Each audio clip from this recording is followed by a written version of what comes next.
po muli ang inyong lingkod, si Master Guide Ronilo P. Marisigan, ang inyong pong club instructor para po sa ating programa ng ating organisasyon dito po sa 7-Day Adventist Church. Ano po ba yung ating organization? Ito po yung ating Pathfinder Club Organization and Adventure Club Organization.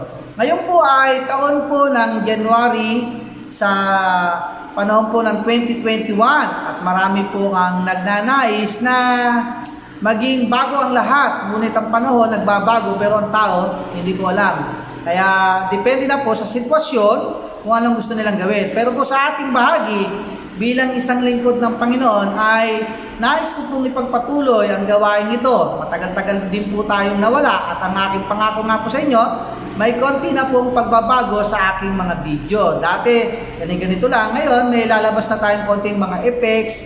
Sa ating pag-uusapan ngayon, mga kaibigan, ay patungkol po sa ating administrative manual. Ano po ba yung administrative manual? Meron po ako ditong lumang handbook na aking papakita sa inyo na ito'y ginagamit. Paano gaganda o paano mapapatagal yung programa sa inyong church. So ito, may sample ako ng libro nakalagay dyan ay Pathfinder Administrative Manual. So matagal na po ito, no, mga kaibigan. Pero kukuha tayo ng mga ilang pag-uusapan dito at marami talagang pag-uusapan. And I think there are more than 23 or 36 topics here in these handouts, no? So, ang una natin pag-usapan dito is the philosophy. What is the philosophy of pathfindering? Okay, bigyan natin ng konting linaw, no? So, dito sa ating administrative manual, ang talagang unang nakalagay dito ay yung philosophy ko. Pag-usapan natin kung ano yung philosophy. Handa na po ba kayo, mga kapatid?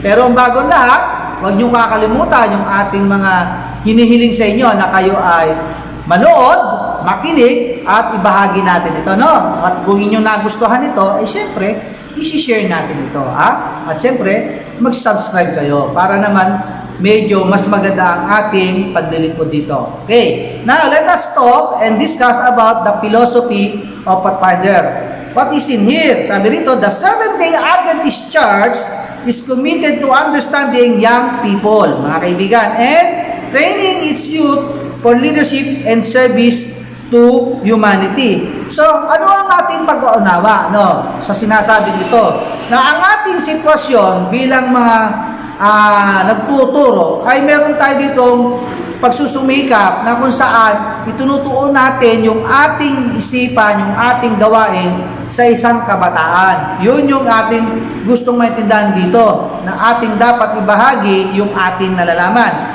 The Pathfinder Club is a church-centered program. Yung kung sabi dito, spiritual recreational activity program. So, ibig sabihin, napapaloob dito, yung sinasabing gawain natin ay makadiyos. Ano?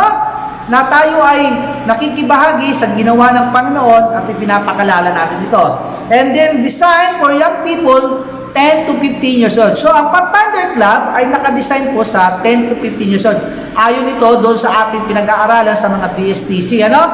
And then, ibinabalik lang natin ng konti para mas lalo natin naintindihan at naaalala natin kung ano yung talagang mandated para sa ating programa. So, pagka sa Adventurer, that is 6 to 9 dati, ngayon, include na yung mas mababa pa doon, which is 4 years old, 4 to 9 years old, and then 10 to 15. No? Tuloy natin, mga kaibigan. Pathfindering appeals to this age group because this program features activities that meet their needs and interests. So, dito pala, mga kaibigan, kapag ang bata o ang isang kapatiran natin dito ay napasama sa ganitong programa, malamang ang interest talaga nila dito, yung may matutunan sila, hindi yung may mapaglaruan lang or may malaman lang, kundi may matutunan talaga sila, no? So, much of the Pathfinder program is built around physical action. Bakit sinabi around physical action? Kasi sa Pathfindering, hindi pwedeng nakaupo lang lagi. Kailangan dito talagang galaw-galaw. Pwedeng may mga activity dito na talagang buong parte ng katawan from head to toe ay involved na talagang makikinabang, no? May exercise ang ating mga katawan. This is because youth from 10-15 years of age are in fast-growing physical stage of development. So napansin niyo, siguro alam naman ng lahat na ang bata pagka isinilang ay mas mabilis at mas madali ang kanilang paglaki. Kaya dapat may natututunan sila sa bahagi ng programang ito, no? It is filled with the action, okay, adventure, challenge, and group activities. So yun po yun, and provides opportunities for the development of new attitudes and skills that produce personal growth, team, or community spirit, and a sense of loyalty and respect for God, His creation, and His charge. So mga kaibigan, napakaganda po ng ating pinag-uusapan. So dahil ang ating gawaan ay maka-Diyos, nai-involve na po dito yung mga kabataan para po sa pagbabago ng kanilang karakter, yung kanilang ugali, na kung saan mamumold natin ng tama. Kung dati yung mga bata makukulit, masaway, ngayon dito, dahil sa training na to, natututo na siya. So, iso yung isang bahagi na philosophy natin kung bakit tayo nagtuturo ng kabataan, itinutuwid natin yung mga kanilang maling ugali na itinatama natin. Pero pag minsan, mahirap mga kaibigan. Pero anong gagawin natin? Unti-unti lang. Sabi nga, step by step, ituro mo muna yung basic para matutunan nila. Okay. While the Pathfinder Club exists primarily for youth, dito pala ito na italaga sa kabataan, no? One of its basic purposes is to also bring together parents and church members through active involvement with the club and its members. So, talagang dito natin ibibigay yung ating panahon. First, the so-called generation gap disappears as young and old worship, work, and play together in a band of common experience. Alam nyo mga kaibigan, ito nga ang problema lagi ng church, ay ang kabataan nasa simbahan. Pero pagka sila'y lumalaki na, talaga namang medyo nalalayo na. Anong nalalayo? Marahil, itong batang ito ay mag-aaral na sa ibang lugar na mas mataas na antas, kaya bibira na siyang makasipot dito. Pero dahil naman doon, patuloy natin sinisikap na ma-involve pa rin sila, no? Pero pagsikapan natin ang bata na talagang makibahagi para hindi siya makalimot, no? Kahit na meron siyang ibang ginagawa na. Sabi pa dito, meaningful relationships are forged as leaders and counselors join with Pathfinder in sharing, building, confidence, and working together. So, kapag ka sila nagkaroon ng programa rito, ito na yon, nagsasama-sama na lahat. Yung kanilang dating pagiging mahiyain ay nawawala kasi may confidence na sila sa sarili nila, no? Sabi nga dito, yung confidence dito na-build na rito. Bakit? Hindi niya dati kaya, hindi niya dati alam. Ngayon, isipin niya sa sarili, natuto siya, naturuan siya, ay ano nangyayari? Di ba? Magaling na siya. Lalo na yung mga bata, tuturuan mo paano magsindi ng apoy, paano magtali ng tamang pagbubuhol, so kung saan ito ginagamit. So, sa kanilang sarili, naisip nila, kaya ko yan. At talagang nagagawa nila. Kasi talagang very active ang mga kabataan sa mga music. Abay, daig pa ako. Kung ako tatanungin mo, yung mga bata, maserte sila at natututo sila mag-gitara, mag-piano, kasi confident sila na merong ganong bagay na nangyari sa kanila. At syempre, may nagtuturo. At mahalaga din namang may gamit. Hindi ka naman matututo nang wala kang nahahawakan kahit namang gamit. Hindi pwedeng puro nood ka lang, tingin ka lang. Ay, wala yon. Mahirap tandaan yon, ano? So, meron pa dito, the whole philosophy of pathfinding is built on the premise that children learn best by example rather than precept. Ano ba ibig sabihin nito? Ito yung may quotation to quotation, parang ito yung quotation dito. Children learn best by example rather than precept. So ano ibig sabihin? Na ang bata ay marahil natututo sa isang halimbawa na itinuturo mo, na ipinakikita mo, halimbawang bagay na ito ay talagang magiging pakinabangan. Kaysa naman doon sa bata na parang hinahayaan mo lang siya, no? Inuutos-utusan mo lang, ay walang matututunan yung bata dyan. Kasi utos ka lang ng utos dyan, or lagi mo na lang sinasabing, ganito muna, ganon. So, parang bigyan natin ng pagpapahalaga yung bagay na para sa kabataan, talagang hindi lamang ipinakita, kundi talagang ginawa nila. Ano? Ang sabi pa rin, as they see leaders and parents more spiritual and social values. They too will aspire to develop high moral principles. Ayan. So yung mataas na antas na sinasabi dito, yung isang bagay na talagang ito, tatandaan nila ito, tatatak talaga ito sa puso nila, na talagang ito ay malaking bagay sa kanilang buhay. Loving and caring attitudes and determination to excel in all their various pursuits. Alam mo, ang bata pag hindi nag-excel, may problema mga kaibigan.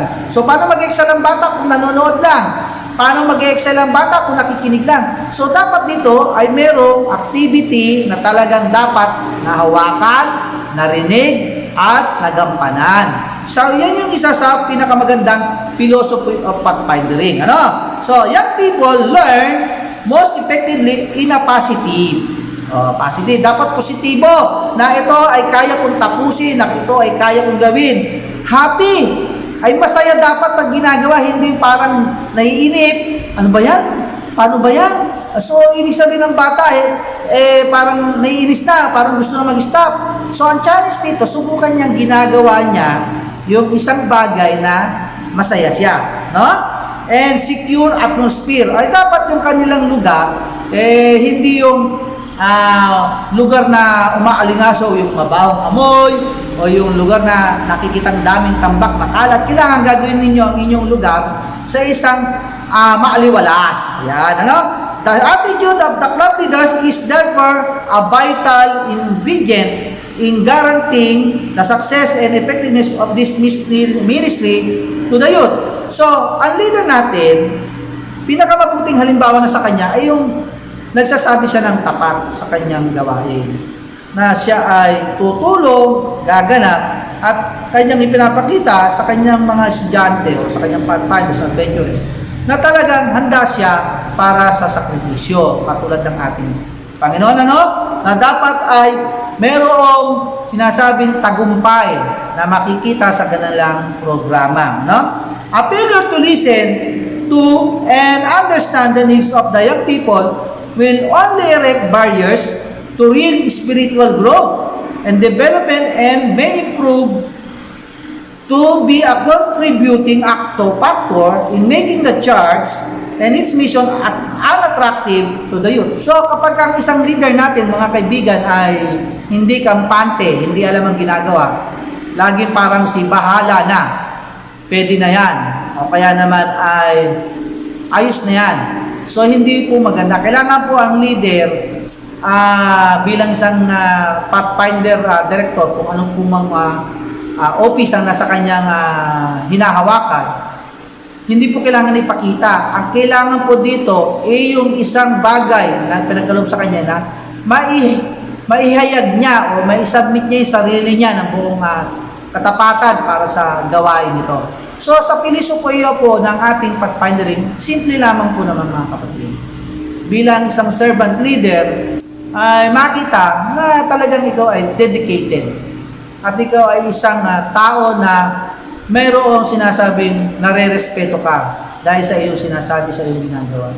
At kung wala ito, mga kapatid, puro error yan. So, marami tayong leaders na nagkukulang, pero nagsusumikap naman po maitama yan. At hindi po natin kailangan silang i-judge. Bagkus, ipanalangin po natin sila na ang mga leaders natin ay talagang kailangan matuto. Hindi po kailangan yung salitang alam ko na yan. Hindi po maganda yon. Kailangan po kahit alam mo na yan, ay maging humble po tayo. Kasi dahil po doon sa isang salita ng humble, ay wherever you are, whatever you do, you must remain humble, di ba? So, ibig sabihin, ang Panginoon kasama natin sa gawain ito. So, magandang umaga po sa inyo lahat. Dito po muna magtatapos yung unang bahagi po ng ating topic sa ating administrative manual.